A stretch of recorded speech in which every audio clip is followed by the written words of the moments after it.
اور اس نے ہمارے حملے کے لیے راہ ہموار کر دی ہے۔ شبخون اور چھاپے مارنے والے اتنا ہی کر سکتے ہیں جتنا مسنہ نے کیا ہے۔ وہ کسی علاقے پر قبضہ نہیں کر سکتے۔ قبضہ کرنا منظم لشکر کا کام ہے۔ یہ کام ہمیں ہر قیمت پر کرنا ہے۔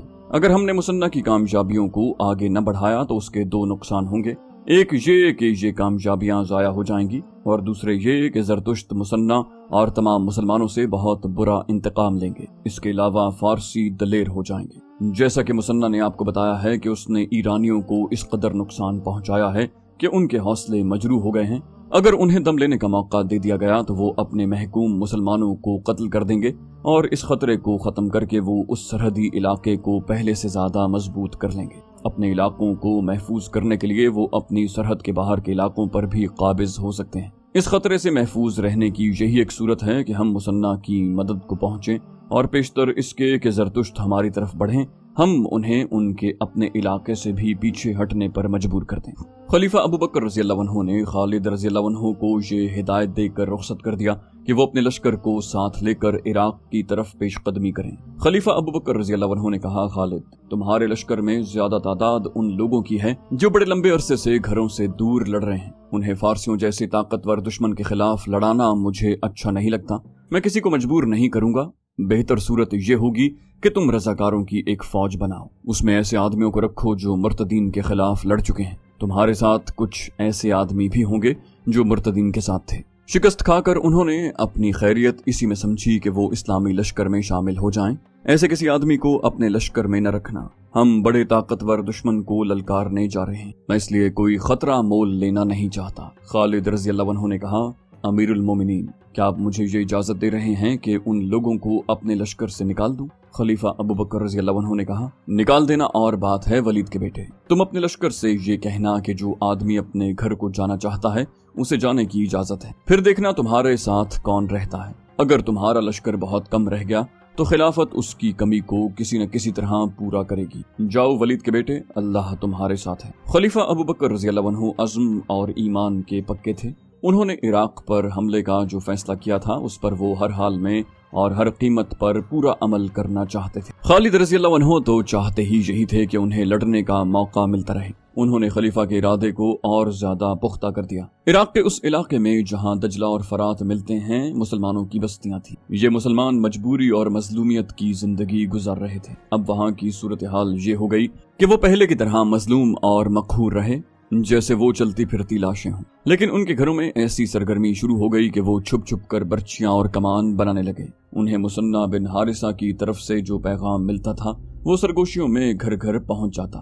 مسنہ کے چھاپہ ماروں نے عراق کی سرحد سے دور ایک دشوار گزار علاقے میں اپنا اڈا بنا رکھا تھا۔ برچیاں اور تیر کمان جو گھروں میں چوری چھپے تیار ہوتے تھے وہ رات کی تاریکی میں اس اڈے تک پہنچ جاتے۔ بستیوں سے جوان آدمی بھی غائب ہونے لگے۔ ایرانیوں کی سرحدی چوکیوں پر، ان کے فوجی قافلوں پر مسلمانوں کے شب خون پہلے سے زیادہ ہو گئے۔ یہ مسلمان درپردہ ایک فوج کی صورت میں منظم ہو رہے تھے اور اس فوج کی نفری بڑھتی جا رہی تھی۔ یمامہ میں خالد رضی اللہ عنہ کی فوج میں صورتحال اس کے الٹ ہو گئی۔ خالد رضی اللہ عنہ نے جب اپنی فوج میں جا کر یہ اعلان کیا کہ جو کوئی اپنے گھر کو واپس جانا چاہتا ہے وہ جا سکتا ہے، تو ان کے 10,000 نفری کے لشکر میں صرف 2,000 آدمی رہ گئے۔ 8,000 آدمی مدینے کو روانہ ہو گئے۔ خالد رضی اللہ عنہ نے خلیفہ کے نام پیغام لکھا جس میں انہوں نے لکھا کہ ان کے پاس صرف 2,000 کی نفری رہ گئی ہے۔ خالد رضی اللہ عنہ نے زور دے کر لکھا کہ انہیں فوری طور پر کمک کی ضرورت ہے۔ امیر المومنین ابوبکر رضی اللہ عنہ اپنی مجلس میں بیٹھے تھے۔ خالد رضی اللہ عنہ کے قاصد نے انہیں خالد رضی اللہ عنہ کا تحریری پیغام دیا۔ خلیفہ نے یہ خط بلند آواز سے پڑھنا شروع کر دیا۔ اس سے ان کا مقصد یہ تھا کہ مجلس میں ان کے جو مشیر اور دیگر افراد تھے وہ سن لیں تاکہ کوئی مشورہ دے سکیں۔ ایک مشیر نے کہا، امیر المومنین، خالد کے لیے کمک بہت جلدی جانی چاہیے۔ 2,000 نفری سے زرتشتوں کے خلاف لڑائی کی سوچی بھی نہیں جا سکتی۔ امیر المومنین نے حکم دیا، قعقاع بن عمر کو بلاؤ۔ تھوڑی دیر بعد گٹھے ہوئے جسم کا ایک قداور نوجوان خلیفہ کے سامنے آن کھڑا ہوا۔ امیر المومنین نے اس نوجوان سے کہا، قعقاع، خالد کو کمک کی ضرورت ہے، تیاری کرو اور فوراً یمامہ پہنچو اور اس سے کہو کہ میں ہوں تمہاری کمک۔ ایک مشیر نے حیران ہو کر کہا، امیر المومنین، خدا کی قسم آپ مذاق نہیں کر رہے، لیکن اس سالار کو جس کی 8,000 فوج اس کا ساتھ چھوڑ گئی ہو صرف ایک آدمی کی کمک دینا مذاق لگتا ہے۔ امیر المومنین ابوبکر رضی اللہ عنہ ضرورت سے زیادہ سنجیدہ تھے۔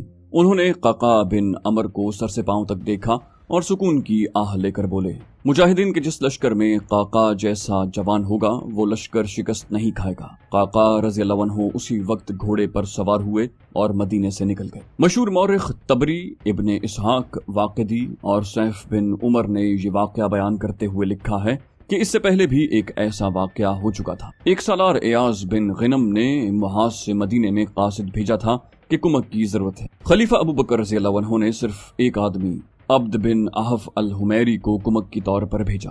اس وقت بھی اہل مجلس نے حیرت کا اظہار کیا تھا اور امیر المومنین نے یہی جواب دیا تھا کہ جو قعقاع کو خالد رضی اللہ عنہ کے پاس بھیجنے پر دیا۔ حقیقت یہ تھی کہ خلیفہ ابو بکر رضی اللہ عنہ خالد رضی اللہ عنہ کو مایوس نہیں کرنا چاہتے تھے، لیکن مدینے میں کمک نہیں تھی۔ صرف یہی ایک محاذ نہیں تھا، اس وقت تمام کے تمام مشہور سالار مختلف محاذوں پر لڑ رہے تھے اور یہ ساری جنگ ارتداد کے خلاف لڑی جا رہی تھی۔ اسلام کے دشمن دیکھ چکے تھے کہ مسلمانوں کو میدان جنگ میں شکست دینا بڑا مہنگا سودا ہے، چنانچہ اسلام کو کمزور کر کے ختم کرنے کا انہوں نے یہ طریقہ اختیار کیا کہ کئی افراد نے نبوت کا دعویٰ کر دیا اور اپنے اپنے طریقوں سے پیروکار بنا لیے۔ متعدد ایسے قبیلے جو اسلام قبول کر چکے تھے اسلام سے منحرف ہو گئے اور اسلام سے انحراف کا یہ سلسلہ تیز ہوتا جا رہا تھا۔ ارتداد کے فتنے کے پیچھے یہودیوں کا ہاتھ تھا۔ خلیفہ ابو بکر رضی اللہ عنہ کی خلافت اسی فتنے کے خلاف برسرے پیکار رہی۔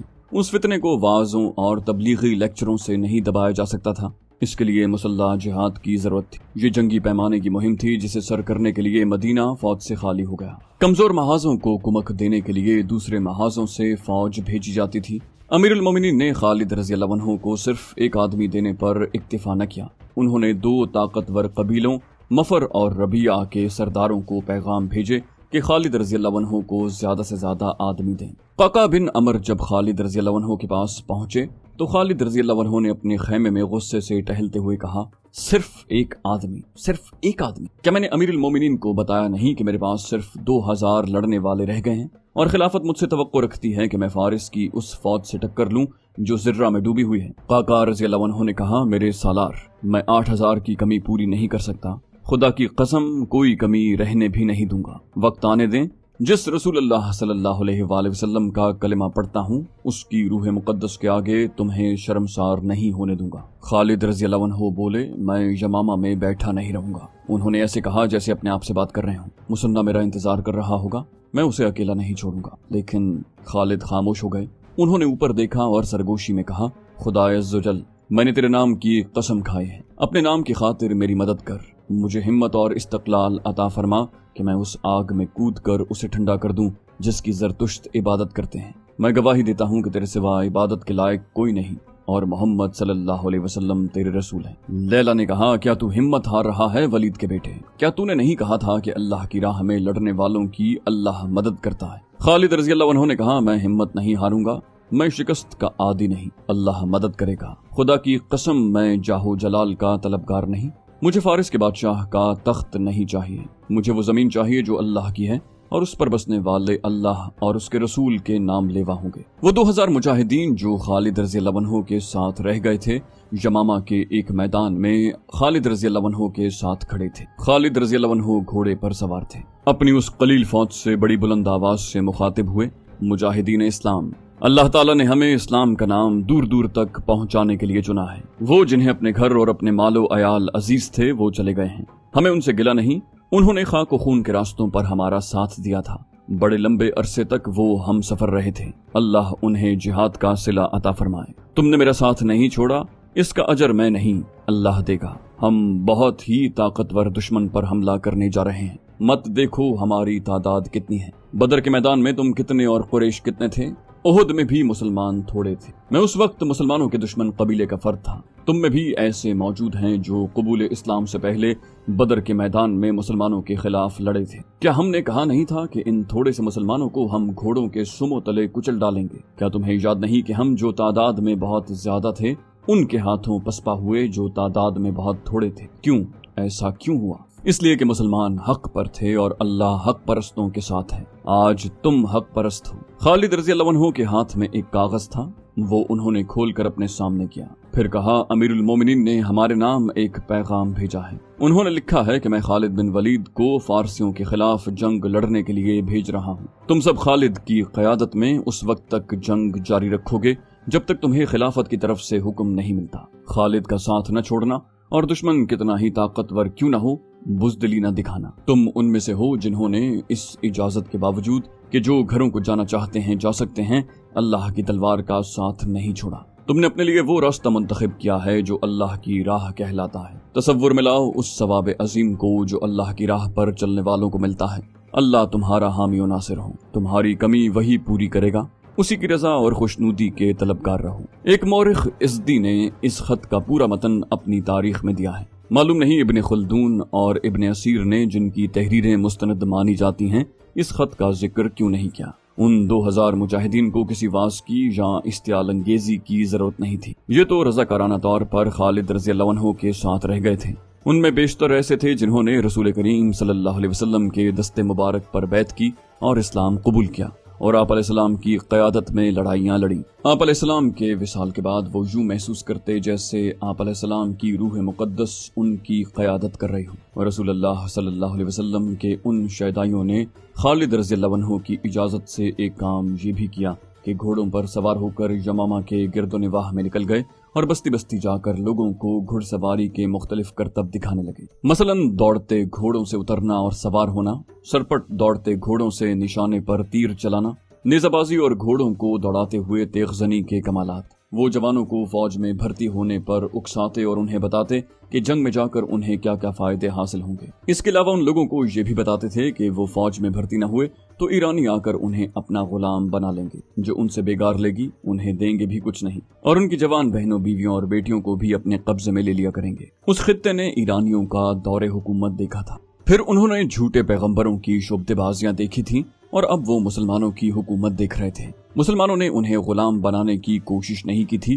ان کے انداز، طور طریقے اور رہن سہن بادشاہوں جیسے یا حکمرانوں جیسے نہیں تھے۔ وہ عام لوگوں کی طرح رہتے، عام لوگوں کے ساتھ باتیں کرتے اور ان کی سنتے تھے۔ ان کی عورتوں کی عزت محفوظ تھی۔ ان لوگوں میں وہ بھی تھے جنہوں نے اسلام قبول کر لیا تھا، لیکن مسلمہ جیسے شعبدے باز نے انہیں گمراہ کیا اور اسلام کے راستے سے ہٹا لیا تھا۔ انہوں نے مسلمہ کی نبوت کو مسلمانوں کے ہاتھوں بے نقاب ہوتے دیکھا اور مسلمہ کی جنگی قوت کو مسلمانوں کی قلیل نفری کی بے جگری کے آگے ریزہ ریزہ ہوتے دیکھا تھا، اور وہ محسوس کر رہے تھے کہ سچا عقیدہ اور نظریہ اسلام ہی ہے، جو جھوٹ کی طاقتوں کو کچل دیتا ہے، اور وہ غیبی طاقت جو سچے کو جھوٹے پر، حق کو باطل پر فتح دیتی ہے، وہ اسلام میں مضمر ہے۔ چنانچہ یہ لوگ خالد رضی اللہ عنہ کی فوج میں شامل ہونے لگے۔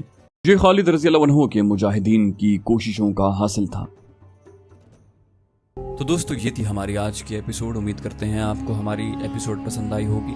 جانے سے پہلے اس ویڈیو کو لائک، شیئر اور کامنٹ کرنا مت بھولیے، اور اگر آپ ہمارے چینل پر نئے ہیں تو اسے سبسکرائب کیجئے اور بیل آئیکن پر کلک کیجئے تاکہ آپ کو تمام ویڈیوز فوراً ملتی رہیں۔ اگلی ویڈیو تک کے لیے اپنا خیال رکھیے۔ اللہ حافظ۔